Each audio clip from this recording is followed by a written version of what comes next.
Hello, everyone. Welcome back to the Piano Pod. I'm Yukimi Song. Happy May and happy Asian Pacific American Heritage Month, everyone. I am Clara Zhang. That's right. Thank you for the reminder, Clara. As we mentioned in the previous episodes, Clara and I both became naturalized U.S. citizens in recent years, and to be able to officially say Happy Asian American Month to us is so awesome, right? And as we both are proud of what it was a challenging yet rewarding journey to become Asian Americans officially, and as we also honor the beautiful heritage and culture we inherited from our predecessors. That's beautifully said, Yukimi. Yes. So for this episode, we're interviewing Donna Weng Friedman, Chinese American concert pianist, chamber musician, producer, and educator from New York City. I found quite a few common interest qualities between Donna and us, not just our heritage alone, but she's also involved in the radio program, of course, and she's an educator. And plus, she's, of course, a pianist, and she is a fellow New Yorker. That is right. Yeah, I love the fact that her career and interests not limited to performing arts, and she's also a curator of interactive classical music apps for children called the Music Bee Club. I am super curious about them. Yeah, me too.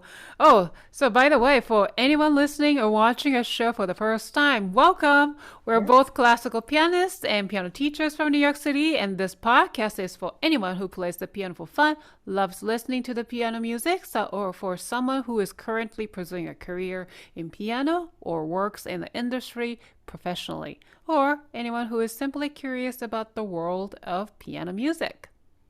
In each episode, we interview a guest speaker who has been breaking exciting new ground in the music industry. Before getting started, we want to thank our listeners for tuning in. Please read our show and review on Apple, Audible, because podcasting platforms, because every reading review will help people find our show. Looks like our guest Donna has arrived and is waiting to begin our conversation. Oh, great. Let's get the show started. You're listening to The Piano Pod, where we talk to the brightest minds in the industry about how they are bringing the piano into the 21st century. We're so delighted to introduce our guest of Season 2, episode number 16, Donna Weng Friedman, award-winning pianist, chamber musician, producer, and educator. She created the Heritage and Harmony programs, including the video series in collaboration with WQXR and the education program Heritage and Harmony, Her Art, Her Voice, in collaboration with the National Women's History Museum, with the aim of promoting empathy, understanding, and tolerance among people of all backgrounds. Ms. Friedman has performed in concert halls as a soloist with major symphony orchestras internationally and as a chamber musician, collaborated with world-renowned musicians. As a recording artist, she released an EP during pandemic named Heritage and Harmony Silver Linings, which was recently honored with 2 silver medals at the 2022 Global Music Awards.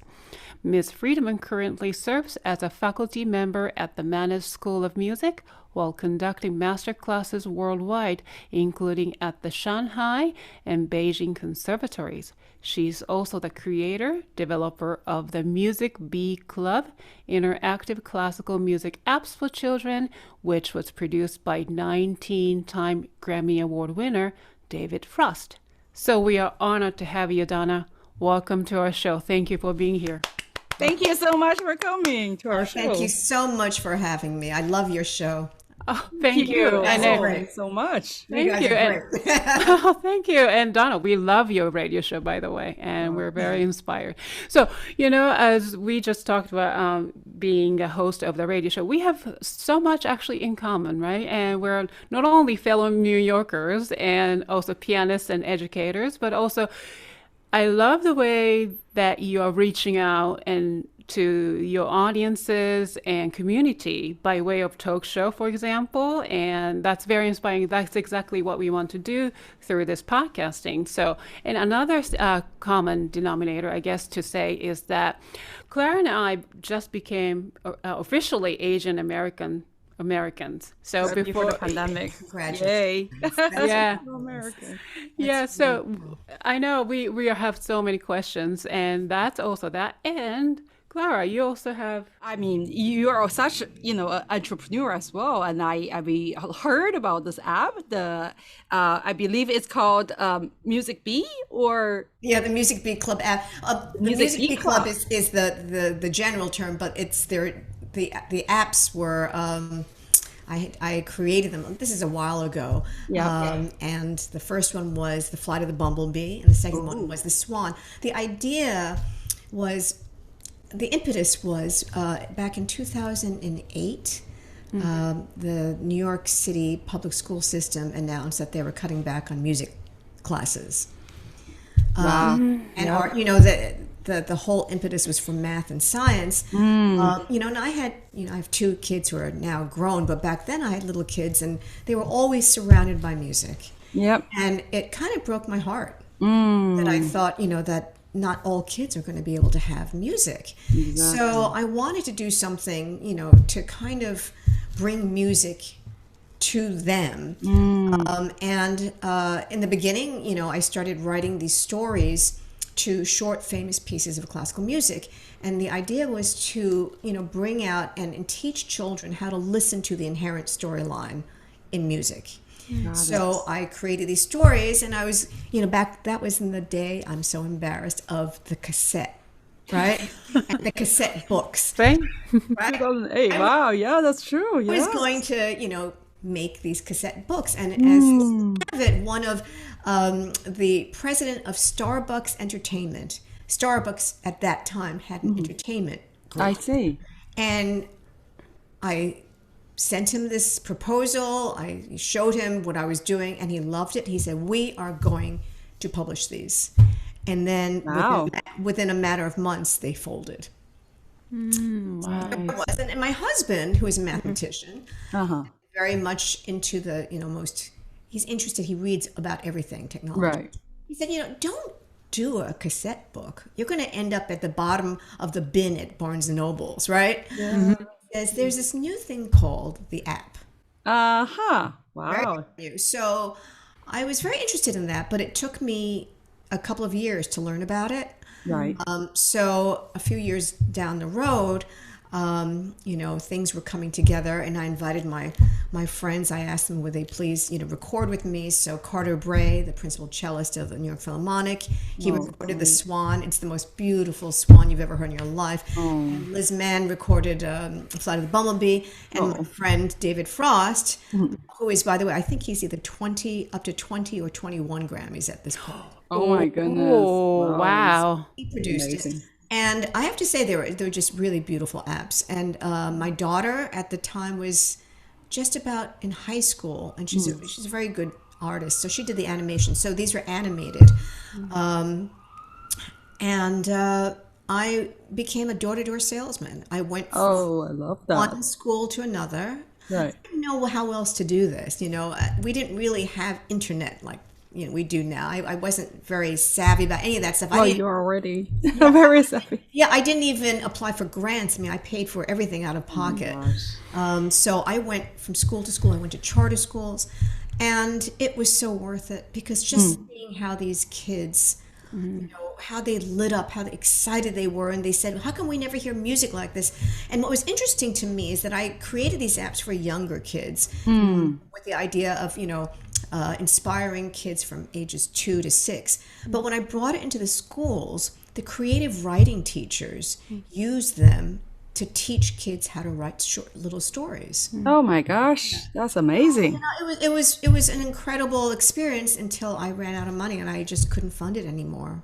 Oh my goodness! But and hopefully I'll get back to it at some point. When now that we can use tablets and all the smartphones, and it would be nice because it would be nice to reach out to those students who have never heard of classical music or have never had, classical music training. So, but it's very inspiring because Clara and I are both also small business owners, and we would love to hear more stories like that from you today. So yeah, it's a true entrepreneur story. Exactly. And all the investor music lovers out there, this is your opportunity. Well, it's very funny because I never considered myself an entrepreneur. Right. All I do is when I hear about something that upsets me and that I, want to, just sort of do something in my own small way to contribute. And then that's when that has always been my motivation. I never start out thinking, oh, you know what, I'm going to do a business. Because I actually still don't feel like I have done a business. I just create programs and projects and based on, of course, everything is what I love the most, which is classical music. Right.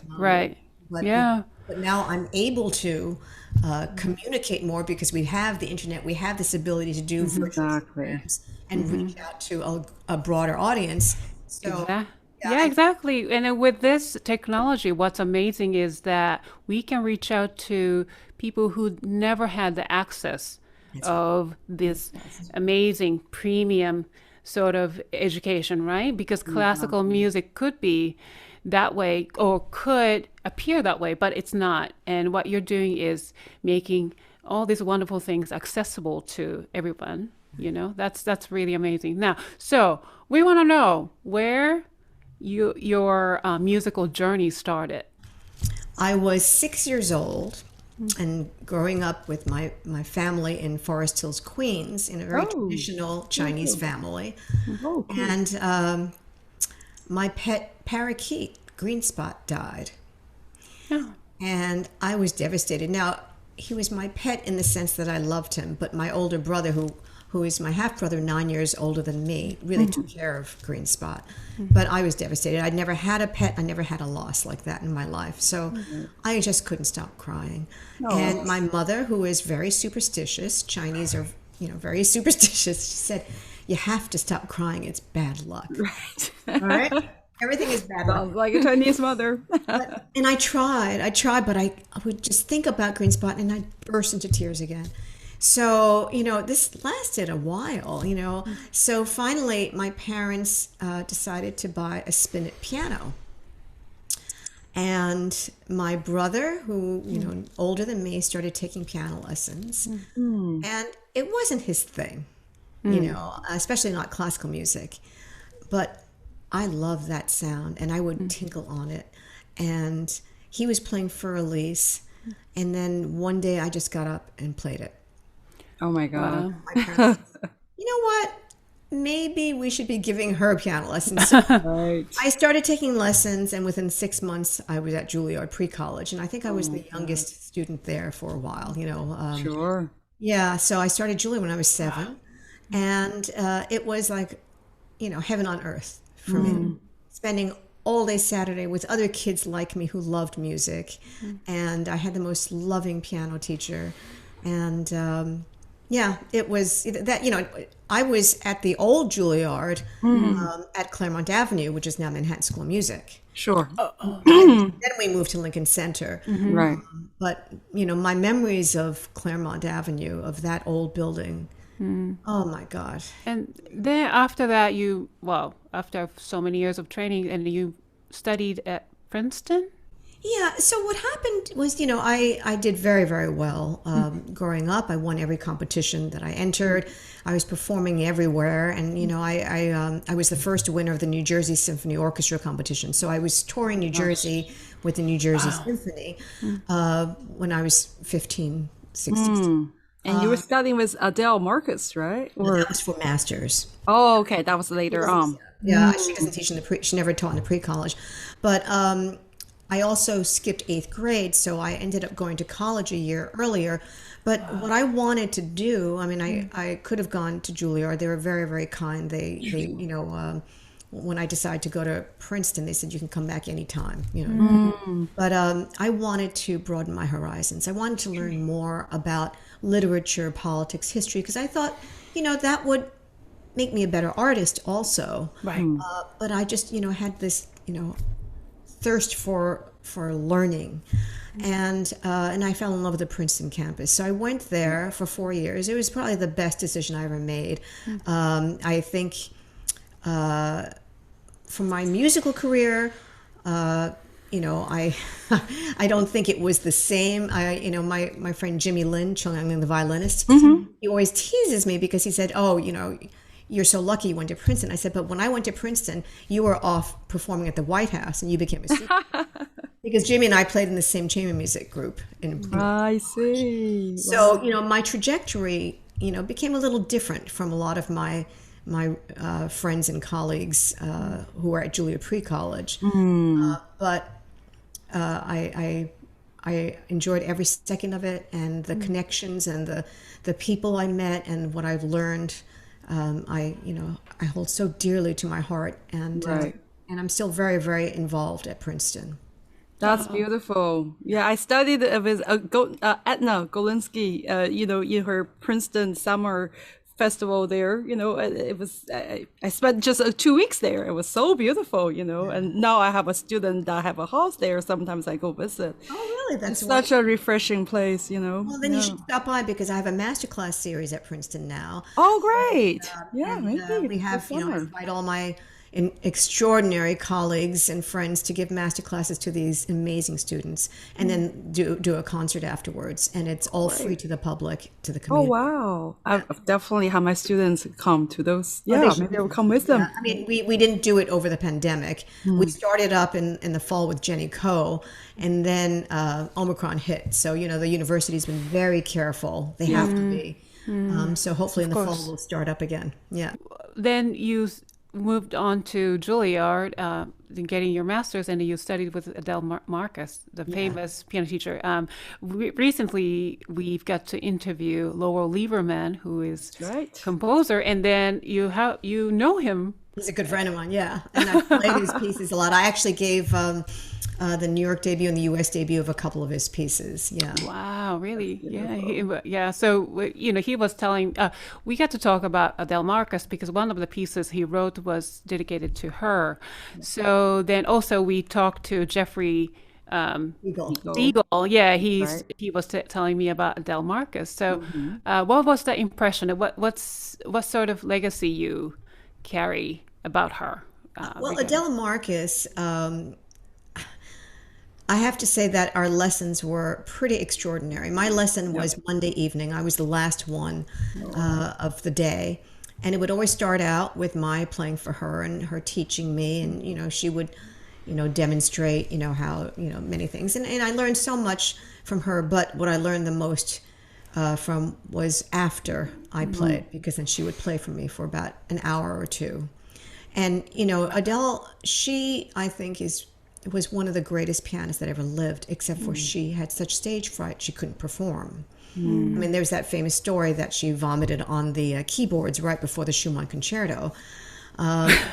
And she said that she was sick, but I think she had a lot of anxiety about performance, and it's sad because the world did not get to hear this extraordinary artist, because her sound, nobody, could make a sound on the piano the way she did. And I think a lot of her students, have that. That's something very important to us, that she, even just from her playing, that we that's what we want to hear. And so that's what we produce. So that was, pretty extraordinary. And of course, all her students, were all pretty, back then we were very close, and we still keep in touch. Yeah. But it's a very special group of pianists, and I know quite a few of her students. I have a Jewish mother here. She semi-adopted me, but in ballet school, but she, Alana Friedman, she became a psychologist eventually. Also, she came from Europe and lived in Forest Hill and went to study with Adele. And yet, I had her perform a couple of concerts, the salon concerts, and sometimes I host a little concerts. And I feel like after 50 years, she hasn't really practiced, yet the sound is still there. It's just and then a couple of her friends came to visit, during these concerts, and I heard them play. And some of them still play, some of them don't, but it's just it's amazing to me after all these years, and all they say about Adele, it's just, I don't know. It's just like, I feel like, oh my God, I feel like I'm living in that moment 50 years ago. Wow. And then you went on to Europe to study with Nadia Boulanger, is that right? Or Yeah, in Fontainebleau. In fact, we just did a concert at Merkin Hall celebrating the centennial anniversary.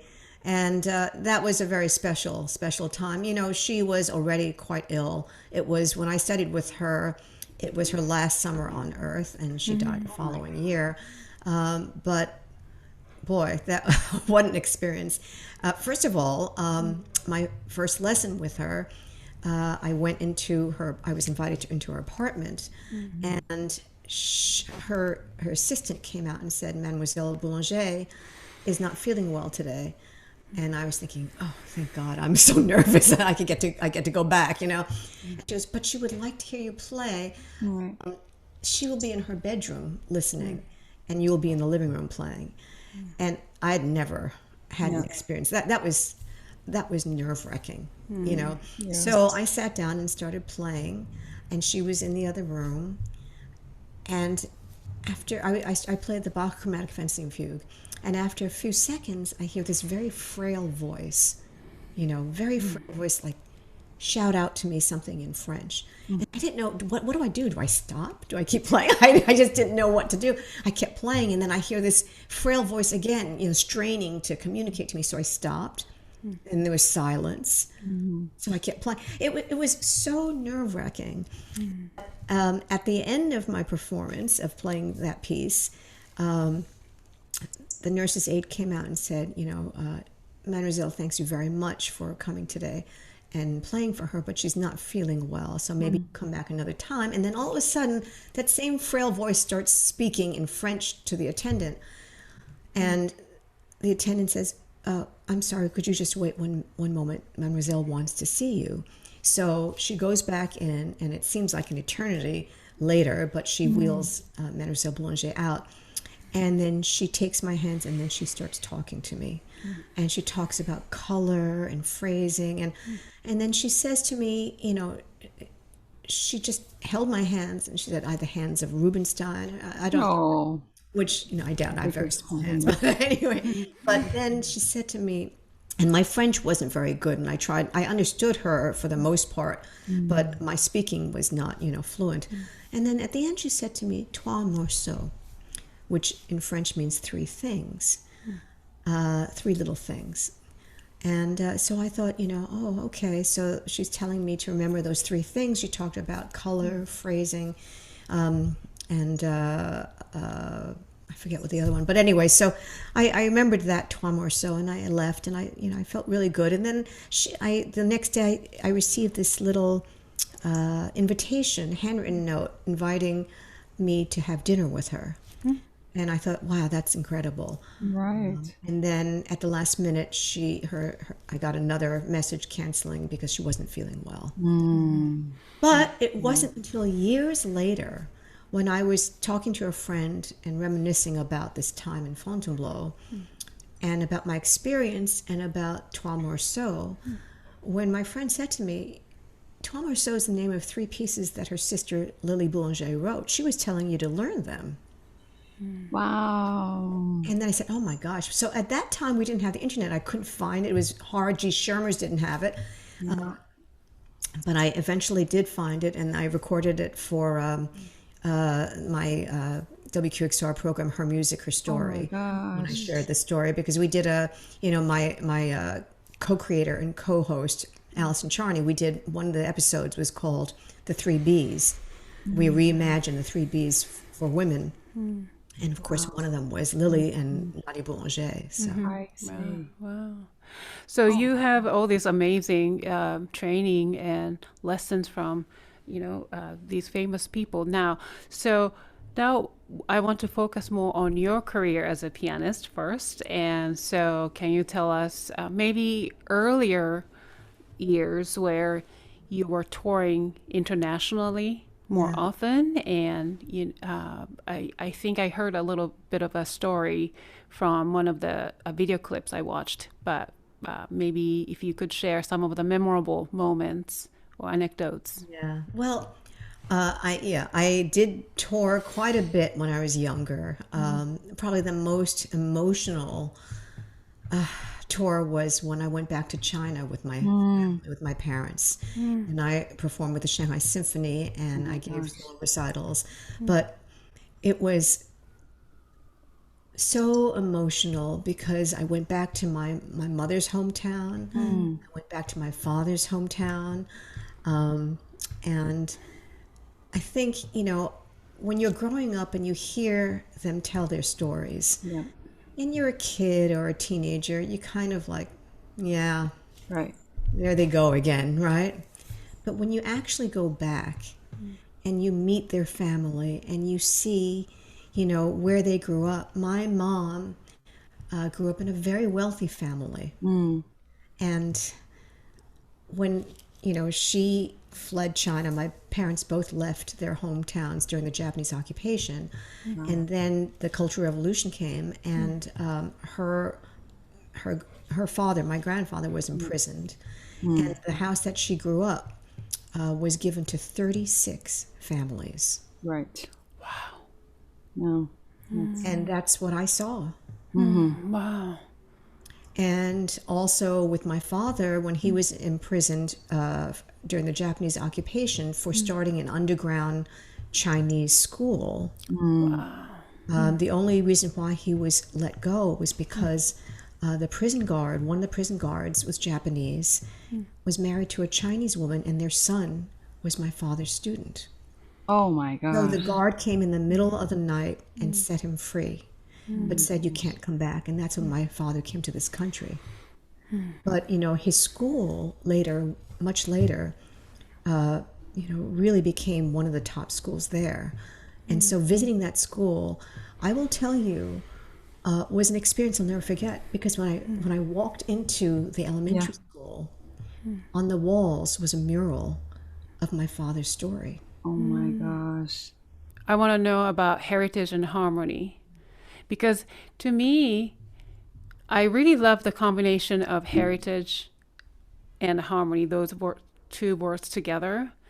So as a pianist, we're not just facing the instrument or score and moving our fingers, but it's more than that, right? Especially as the time goes on, we ask ourselves about the identity, how you are relating to the music that in front of you.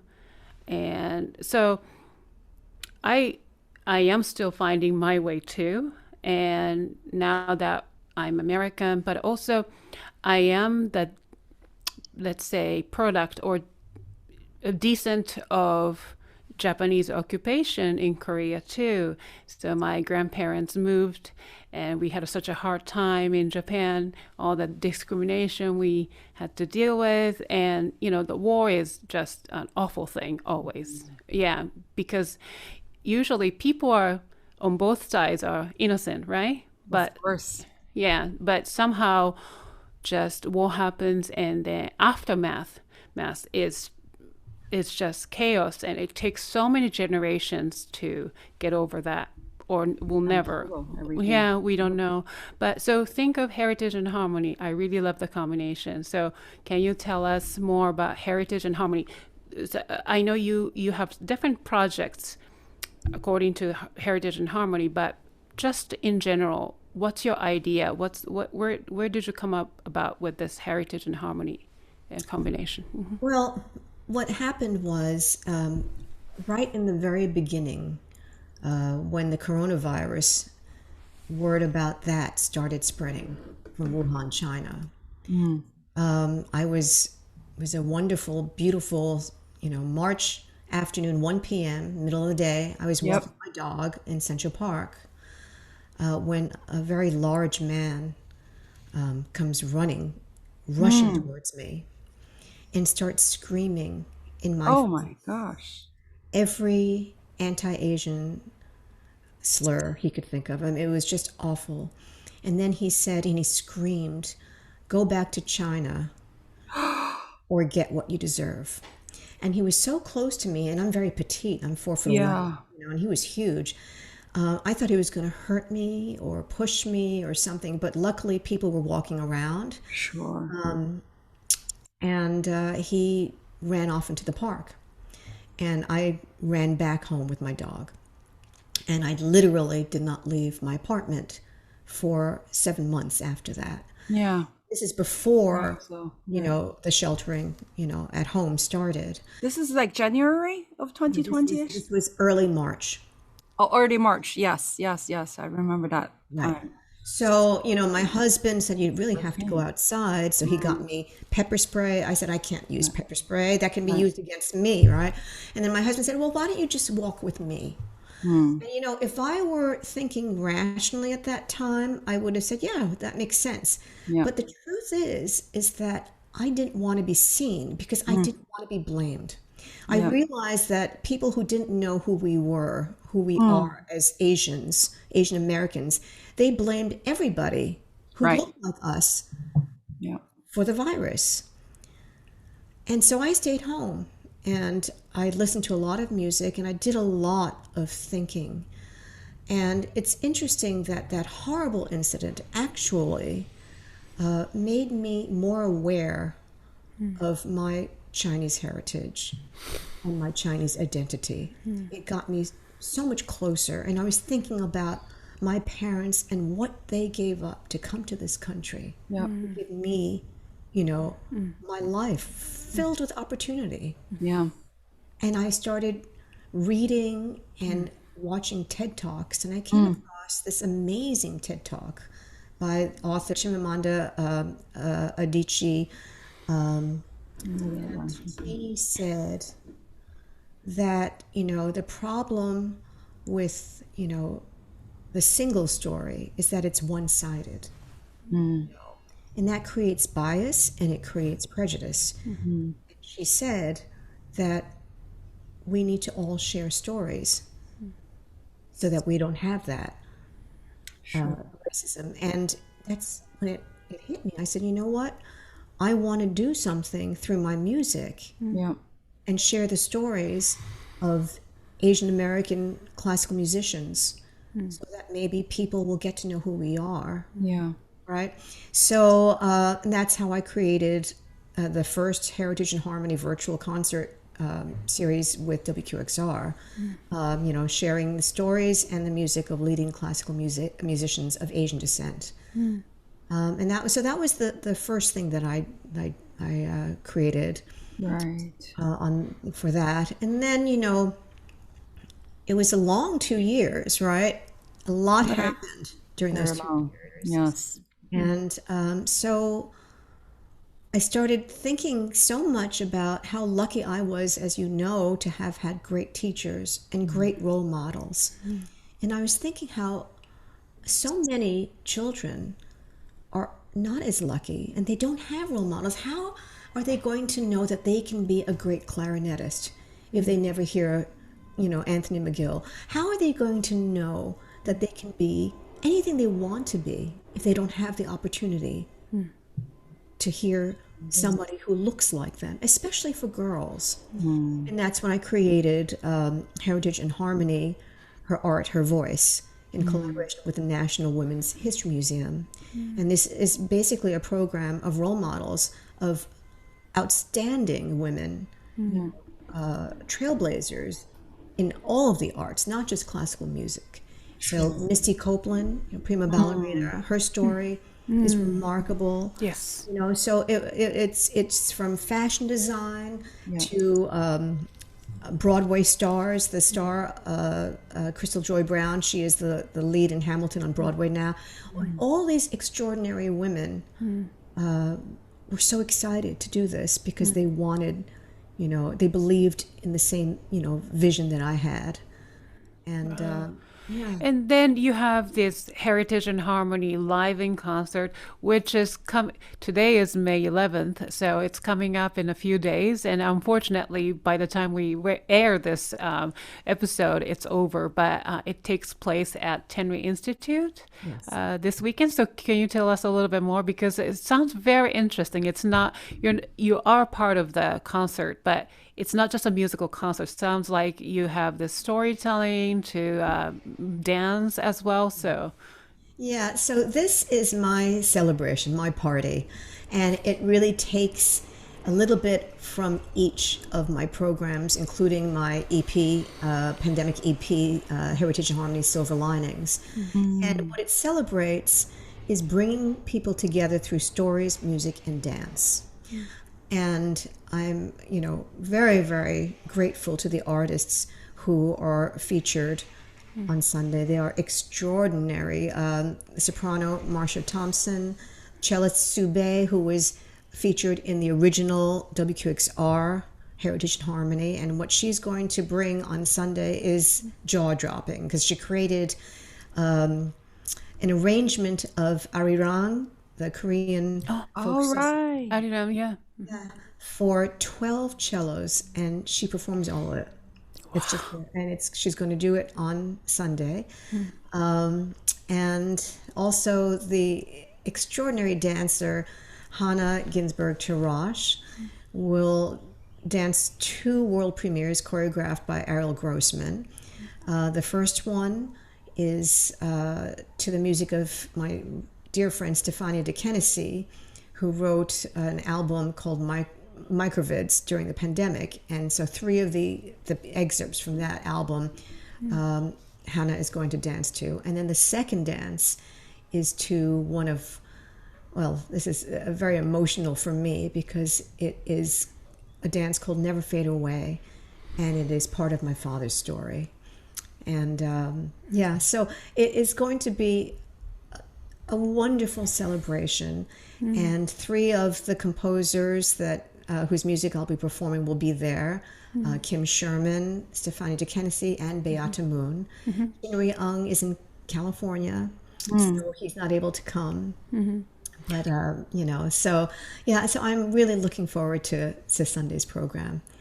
Wow, wonderful. And can you, if you don't mind, can you tell us a little bit about your father's story? I know both of your parents are the ones who immigrated to the United States first, before you were born, right? Yes, and separately. They met here. I see. Okay. But can you tell us about your father's story a little bit? Yeah, so my father was born and raised in Ningpo, which is a seaport, south of Ningbo? Okay, got it. Ningbo, yep. He was the oldest of 13 children. Oh, wow. Only 5 survived childhood. When he was born, his parents were so poor, they didn't have a hospital or a midwife. He was born with the umbilical cord tied around his neck, a blue baby. But they didn't know what that was, so they threw him in the garbage can. Oh my gosh. That's how they did it back then. But luckily, in the middle of the night, he started screaming. He cried, and they got him out, and he showed them from that day that he was born that he was a fighter. But he's amazing. So there, he grew up so poor. He had to make shoes, cardboard shoes, and he had to walk miles to go to school. But he wanted to learn so badly. He never had any toys, so he carved out of wood a yo-yo. Yeah. And that was the only thing he had as a toy growing up. So he became so good at it, he became the national champ. Oh my God. I heard of a yo-yo That's what happens when you competition. get good at something. But he was a brilliant man. When he was in his school, it was the first time that he heard a piano. A music teacher played something on this, rinky-dink little upright piano, and it was to him the most glorious music he'd ever heard. So he walked home, he walked home back and forth. It took 2 hours. He walked home and he got another piece of wood. I guess he was doing a lot of woodworking. He carved out what he remembered the keyboard to look like. And he would close his eyes and pretend to play. The incredible thing is that my father never had any training in music. He had perfect pitch. He didn't know it until I started taking lessons. And he could play basically anything that he heard on the piano. Yeah, my dad has perfect pitch too, and he's still not trained, so he sings. And he can play any instrument: violin, flute, clarinet, he can just do it. You know, just an incredible, incredible man. Wow. Yeah. That's really, you made me really emotional here. So then to me, that heritage and harmony means so much, that combination, because heritage you inherited from your ancestors, especially from your parents, and how they gave up so much to bring you such opportunities, and plus you also embrace your heritage, right? So that's where, to me, harmony comes in. Not just to harmonize with your audience, but harmonize with yourself, come to terms with. Because as a classical musician, we have this such high anticipation or expectations about our career, right? And we forget who we are. It's all about achieving, going to this school, learning, studying with this teacher, giving concerts at this concert halls and this international fame and everything. But in the end, it's really carrying yourself, all these, past, from the past and present and the future itself, and just bring it together and present yourself on the concert stage. I think that's all what it's all about. But I think with that words, heritage and harmony, it represents that, and that's really amazing. And what you described just now really brings me to tears almost. Well, I'm trying to hold myself. On Sunday's concert, each of the artists will share their stories, a little bit about them. And the dance Never Fade Away is really another part of the story. If you don't mind, I'd like to share that. That's my father's story that Absolutely gets to me. But when I was 12 or 13, I was learning the Chopin Waltz in C sharp minor. And it was a beautiful summer evening. At 6 p.m., my mom was in the kitchen making dinner. I was playing this Chopin Waltz when my father came home from work. And he came home and he stood there listening for a few seconds. And then he races into the kitchen, and out from the kitchen, my parents come out waltzing and dancing and dancing. And I was playing this waltz, and the room was filled with joy and love, and I didn't want it to end. But I finished playing the waltz, and my dad looked at me with tears in his eyes. I get so emotional. Sorry. It's okay. Take your time. And he told me his story that when he first came to this country, he had nothing. And he got a job, a lousy job, long hours, very little pay. And he found a little dark room in the basement where he'd come home at night and sleep. Every day he had one meal, and that was peanut butter and rice. That's all he can afford. And soon he got very depressed. He had no friends and no family. But after several months of saving his pennies, he bought himself a very special gift, a radio. And that changed his life. Because every night he'd come home and enter a world of glorious music. Wow. And one of the first pieces he heard was that waltz. And he told me, when he came home that day and he heard his daughter playing that waltz, he knew that all his hopes and dreams had come true. Wow. And that's what, we will perform Sunday, the dance, with the wonderful dancers Hannah Ginsberg-Tarash and Jesse Obremski.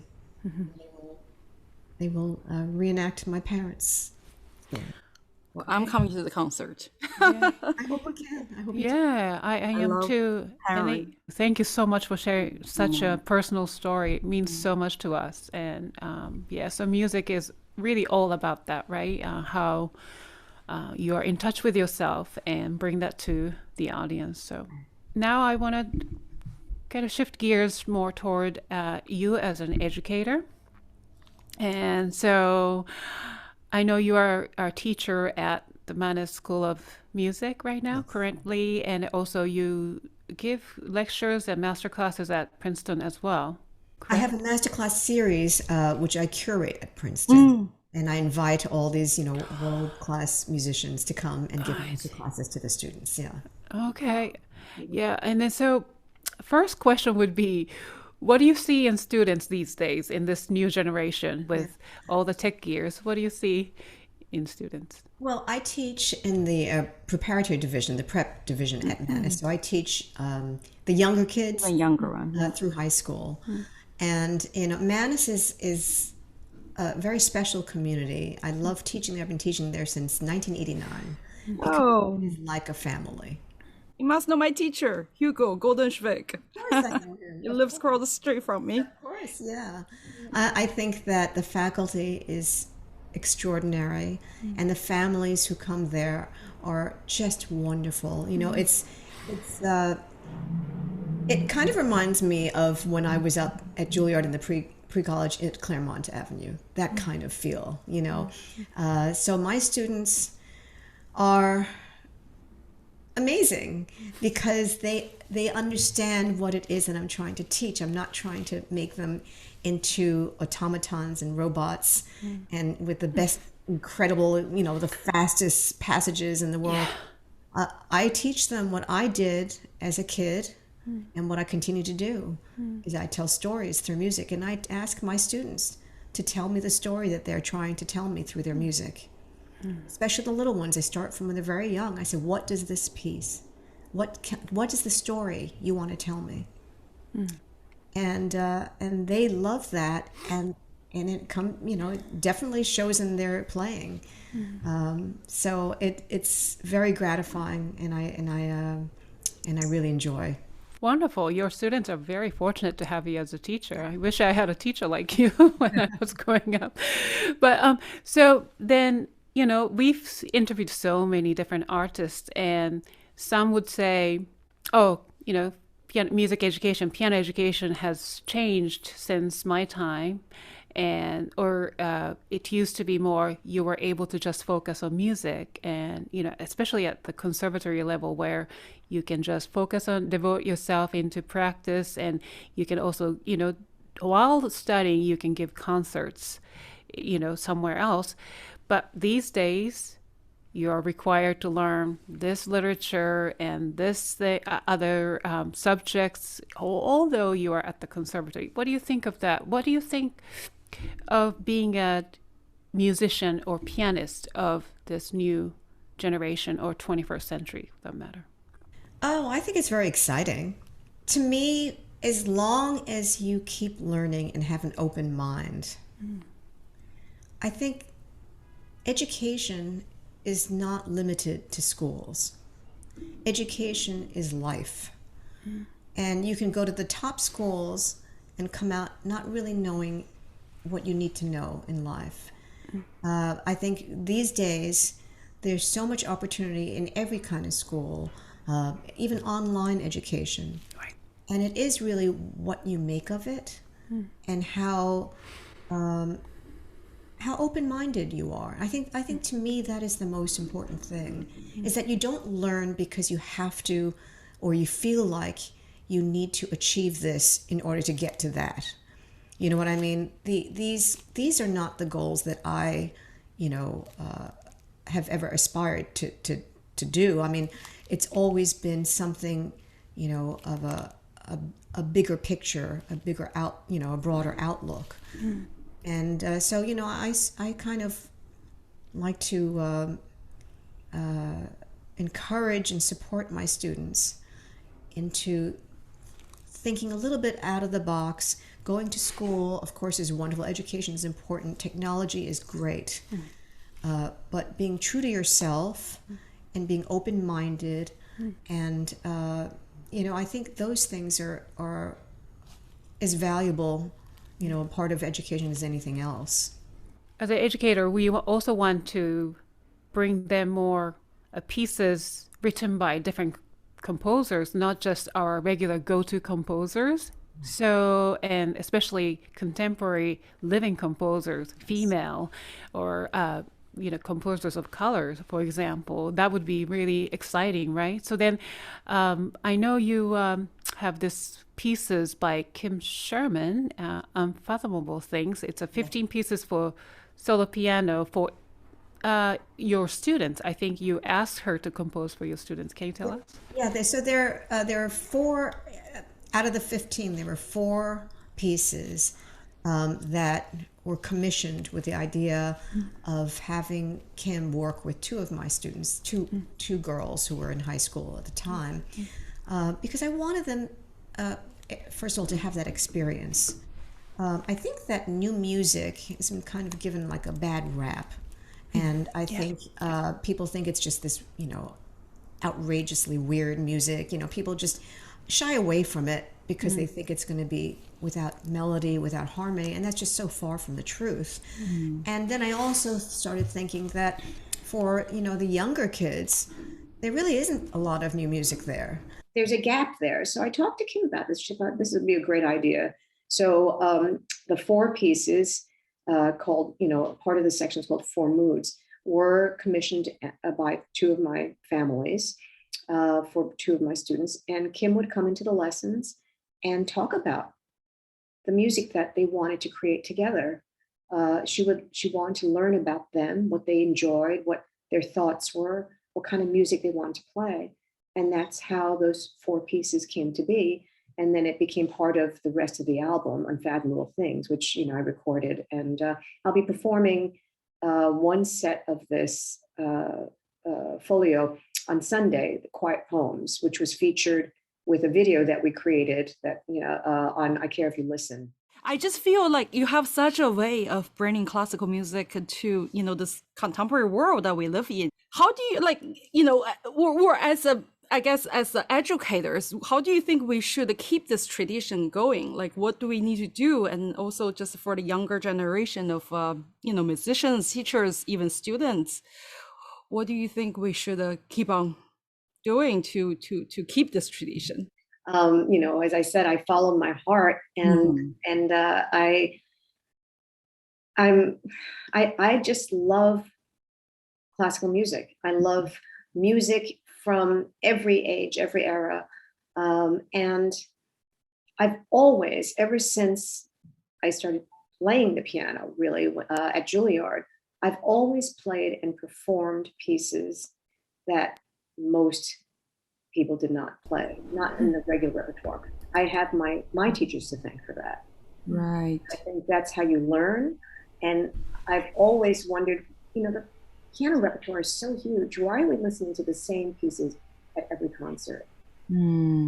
Over and over again, the same pieces. Of course, I love the standard repertoire. Sure. But, I think it's important to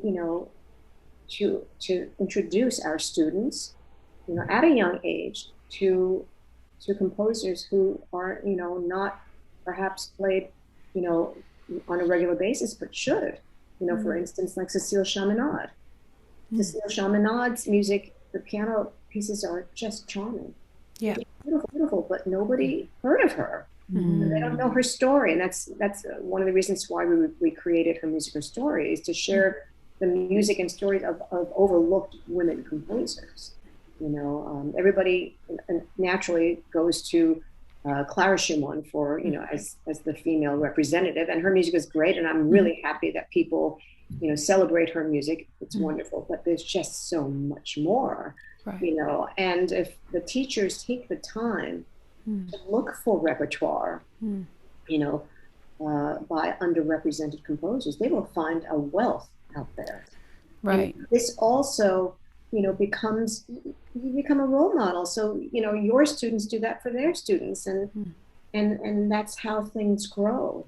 Oh, absolutely. Yeah, actually, I got my name. I mean, I officially changed my name on my passport, the Clara. It was when I first came to this country when I was 17 by myself, and I came here to perform, met the Chinese teacher, and she offered me a scholarship. And then I moved to Kansas, and I didn't speak English, and we couldn't even figure out if people were calling our names, my best friend and I. And so she was like suggesting to me and my friend, why don't you each choose a name?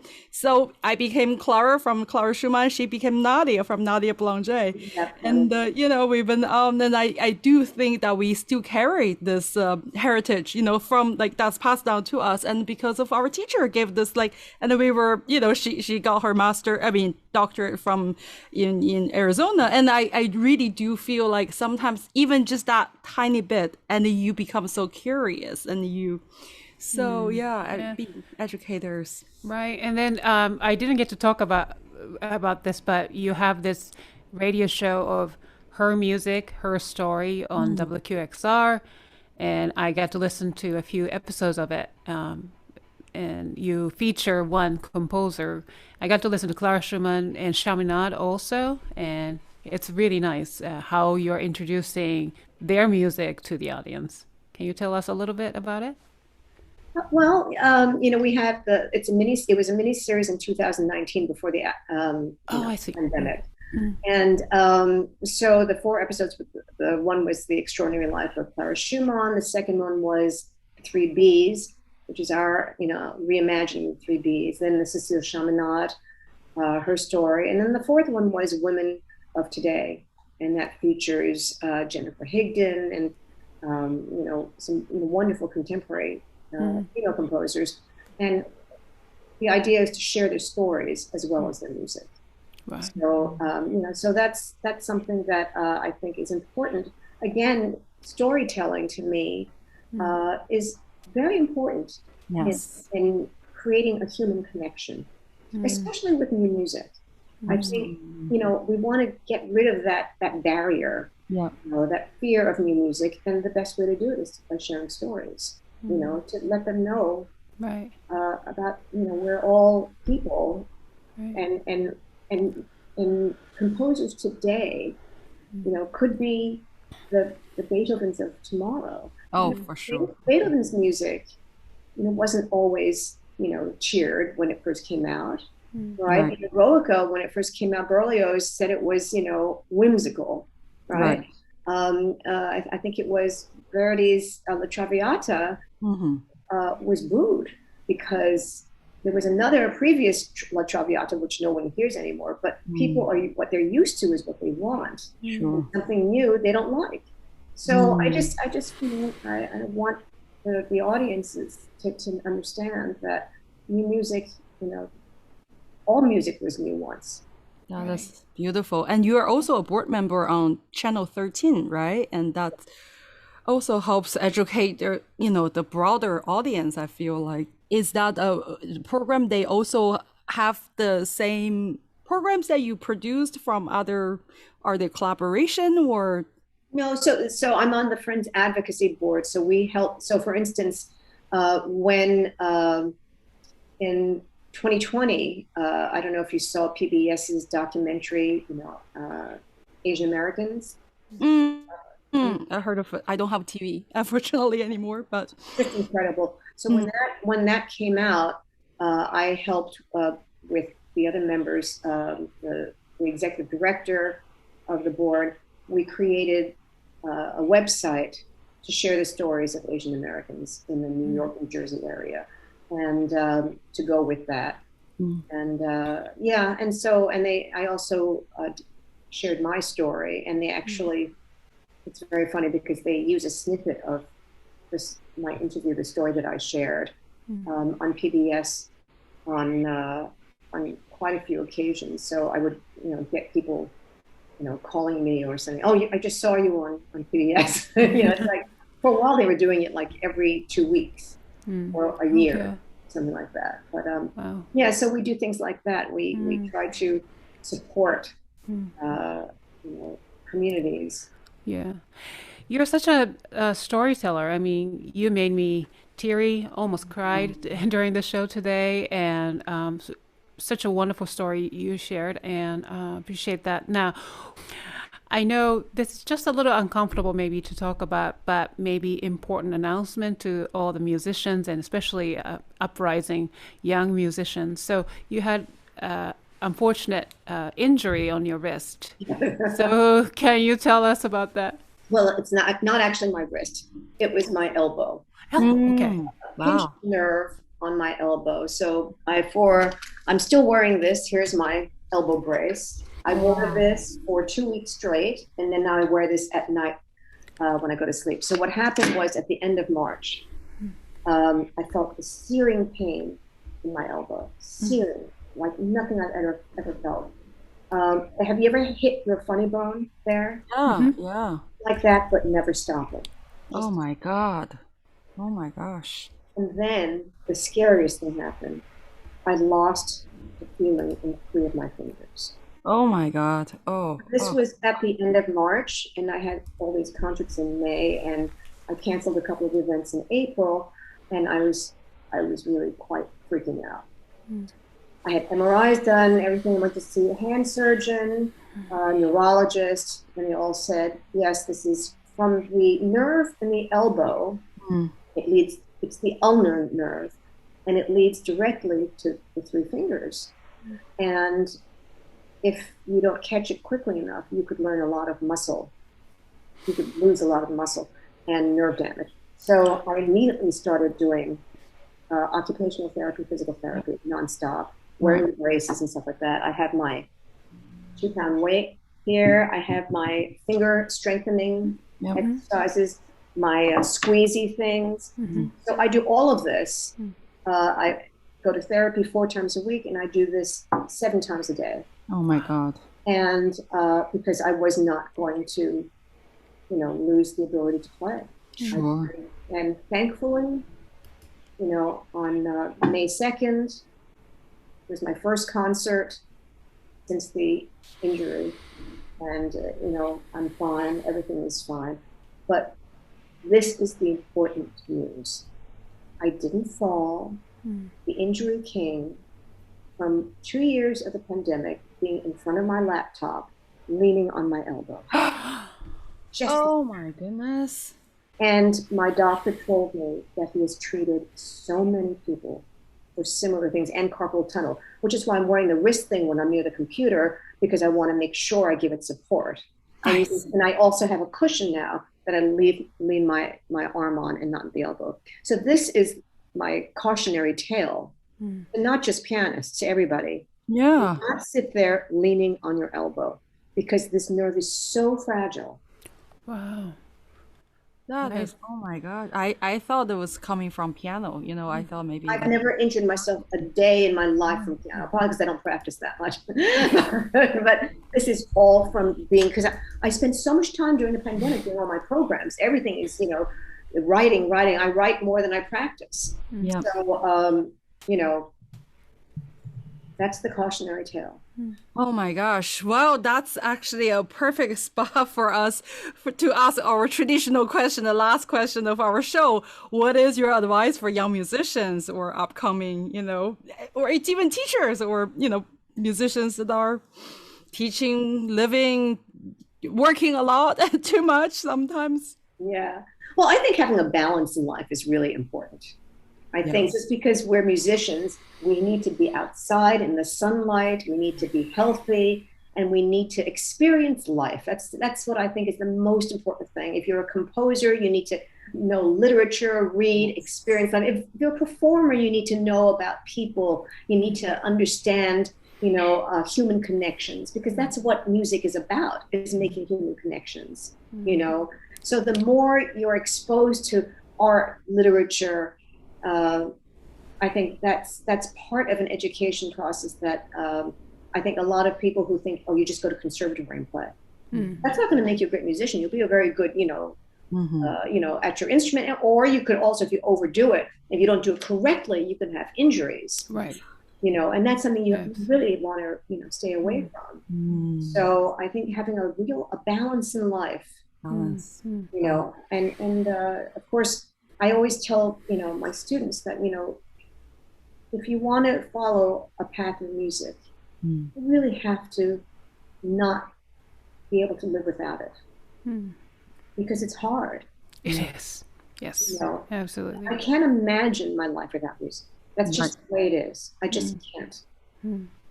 It wasn't always that way. I quit many, many times in between. I was an agent booking rock bands. I sold real estate. I questioned myself a lot, and I think questioning yourself is good. I think a lot of the questioning came from the fact that I performed so much as a kid. that I needed to find out for myself Yes. what I wanted. Yeah. Right. I needed to create my own path. Don't do anything just because people say you should, Exactly. but you have to come to it on your own, and it has to be something so genuine, and then just go for it. Wow.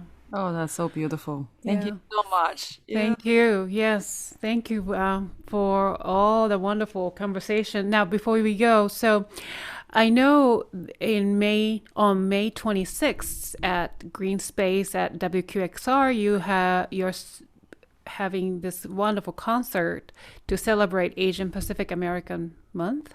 What I know about it is that I'll be one of the featured guests. It should be a wonderful celebration, a wonderful celebration, and I really am looking forward to it.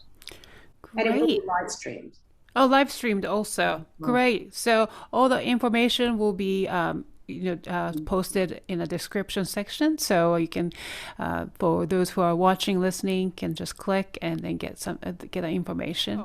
Now let's move on to our fun segment of piano, the TPP rapid fire questions. So Donna, we would love for you to answer them in the shortest answers as possible. I know it's tempting to go longer to explain, but you don't have to explain. Just we don't judge you, so give us the short answers possible. All right, I'm gonna go first. Yep, go ahead. What is your comfort food? I would have to say dumplings. Ooh, yum.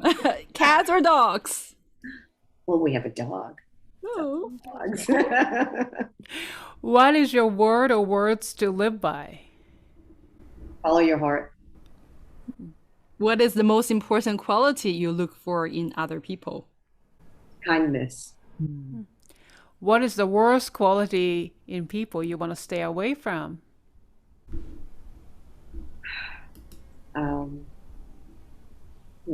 That's tough.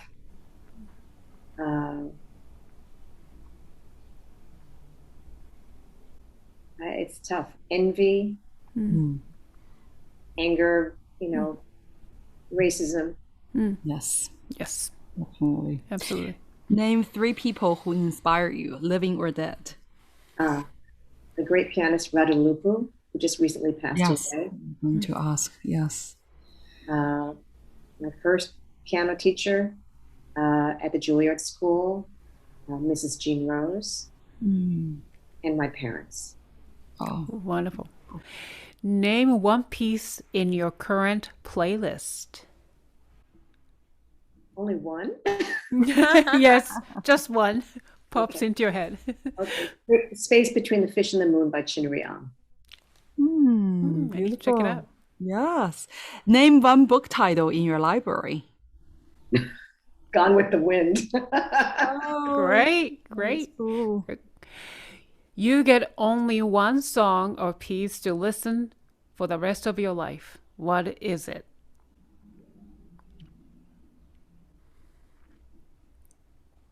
Well, it's Bach. It's definitely Bach.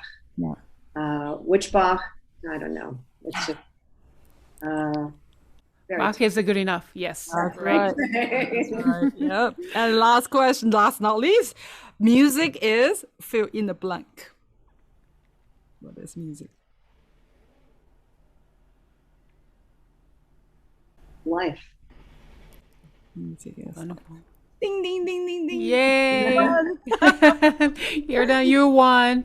You're the winner. Great. Thank you, Donna, for a wonderful conversation today. And I really appreciate you for being here and sharing your stories and insights and expertise. And you can, for audience, you can find more information about Donna on her social media accounts. And we want to encourage our audience to listen to her EP, Heritage and Harmony, Silver Linings, available on music streaming services, as well as her radio show, Her Music, Her Story on WQXR. If you're in the New York City metropolitan area, Donna is performing on May 26th at Green Space at WQXR, Asian Pacific American Month to celebrate, and which is open to public. It will be live streamed. All the links are listed in the description. Thank you to our wonderful audience and fans for tuning in today. If you enjoyed today's episode, please rate and review on whatever podcasting platform you use. If you are watching us on YouTube, remember to hit the thumbs up button and be sure to subscribe to our channel. You can also find us on Facebook, Twitter, Instagram, and LinkedIn. The links are in the description below. We will see you next episode of the Piano Pod. Bye-bye, everyone. Bye, everyone. So much. Thank you, Donna. Thank you so Thank you so much. much for having me. Thank you so much.